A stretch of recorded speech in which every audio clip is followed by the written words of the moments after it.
So now I'm back to working on this old Sanyo Boombox, and the problem is it's making a noise, a kind of like crackling, frying noise when the when the motor is actually turning. And with this unit, even if you use the radio, the motor still turns. I think that's just the way it was designed. I've seen this before, like in some cassette decks, but now I've got the problem. Well, I know. I think that can be pretty well heard right here. Let me go.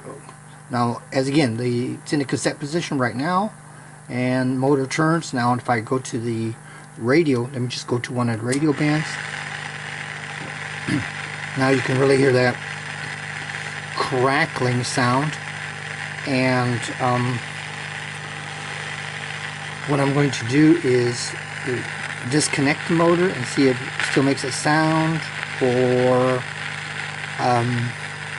go ahead and put a capacitor across the motor terminals, an electrolytic capacitor, and see if that makes any difference. So looking at the service manual, I noticed there is in fact a 220 microfarad capacitor rated at, I think it's like 25 volts across the motor terminals. I don't know if that capacitor has gone bad now, or just I suspect there might be arcing within the motor. Maybe the brushes are arcing or something like that.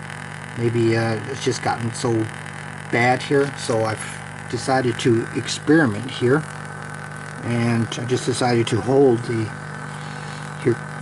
capacitor across the terminals. Now if I use a 100 microfarad capacitor, again it says 220 microfarads at 25 volts, so so that was 100 microfarad. That doesn't make really a difference. Make sure I get on to correct here. And now that does make somewhat of a difference. You can hear a radio station in the background. Let me go to just cassette. Now that did make a big time difference.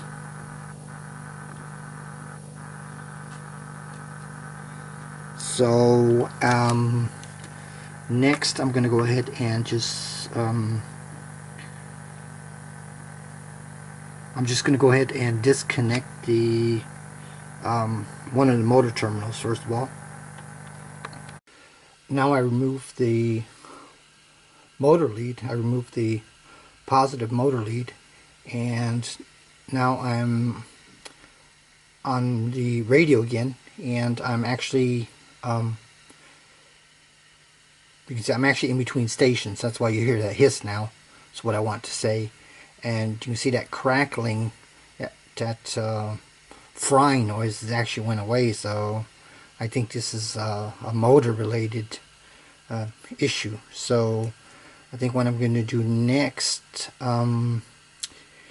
either I have another cassette mechanism from a donor unit. I might just try hooking that up as an experiment, or I'm going to go ahead and take a look at this capacitor. Well, I'm probably going to end up doing both. So let me go ahead. I'm going to resolder this now, and then see how it looks on the oscilloscope. So now I have the oscilloscope hooked up across the motor terminals, and you can see right here, I think this is probably all those crags up here. That's probably the motor noise that I'm hearing. Now I'm going to go ahead and just for a second tack one of these electrolytic capacitors that I got across the motor terminals, and see if this looks any different. Now here you can see I've got the 470 microfarad capacitor temporarily soldered in across the motor terminals, and you can see it did make a difference.